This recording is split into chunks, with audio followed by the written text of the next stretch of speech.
To the question of a nude painting and whether her brush too would lose its passion after her conversion, very interestingly she replies, I quote, "It is impossible for me to draw a nude now. That is haram in Islam. No, you can't buy any more of my nudes. That's over. You can't have fun all your life, can you? You must get out of kindergarten at some stage," unquote. However, in the next breath, she replies to the question whether she has discarded the body and embraced the spirit thus, I quote, "I love my body. I cherish it. I don't know much about the spirit. Your religion expects you to keep your body under wraps. How can Islam know what is happening in the dark bedroom of my house?" Unquote. Again, interestingly enough, the body is described in a very different manner in her autobiographies. For example, in the Malayalam version of her autobiography titled Ende Katha, I quote, "There are various reasons why I do not subscribe to the laws of morality prescribed by our society. The foundations of this morality is the mortal body. I believe that a supreme or salutary morality ought to be created in the immortal body, or if not, at least in the human mind. By telling lies, acting, cheating, and hating many, I too could have covered myself in the blanket of society's pseudo-morality and procured for myself a place of warmth and security underneath it.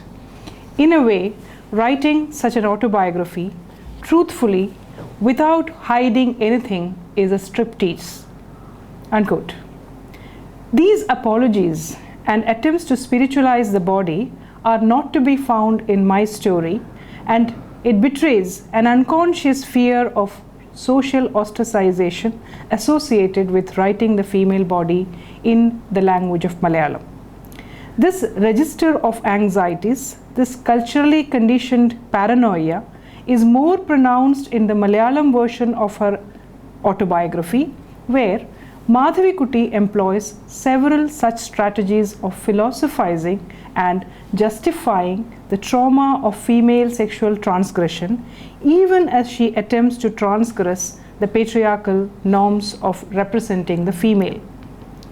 Despite this, what comes across in different versions of Dasa's story and poetry is the body as not being but a variable boundary, a surface whose permeability is politically regulated, or a signifying practice within a cultural field of gender hierarchy and compulsory heterosexuality, as Judith Butler calls it.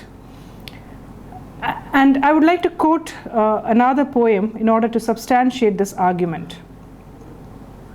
In the poem, The Invitation, Das writes, "On the bed with him, the boundaries of paradise had shrunk to a mere 6x2, and afterwards, when we walked out together, they widened to hold the unknown city.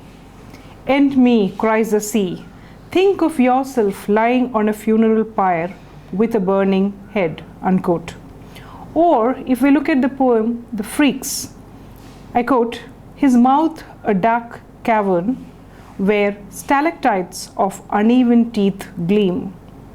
His right hand on my knee, while our minds are willed to race towards love.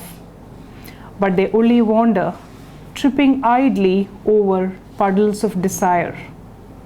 Can this man with nimble fingertips unleash nothing more alive than the skin's lazy hungers?" Unquote.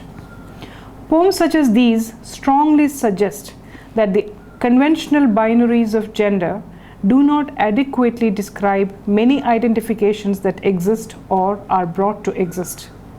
One sees how she adopts different subject positions so that it is a dispersed, polyvalent, fluid, multiple, shifting identifications that her poetry and confessions create.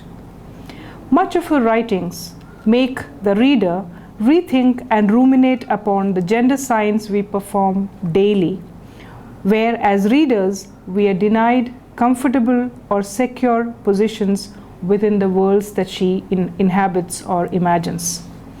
The body is used to write herself differently, but also more importantly, to reveal the constructedness of that writing. Look at this extract from the poem Words. All round me are words and words and words. They grow on me like leaves, they never seem to stop growing. They're slow growing from within, but I tell myself, words are a nuisance. Beware of them, they can be so many things. Unquote. Both her poetry and her autobiography reveal that it is a discursive production of the nature of women's bodies that is central to the reconstitution of social norms of femininity. The patriarchal subjection of women and their exclusion from most aspects of public life. For example, in the poem In Love, Das says, "Of what is the burning mouth of sun burning if in today's sky remind me?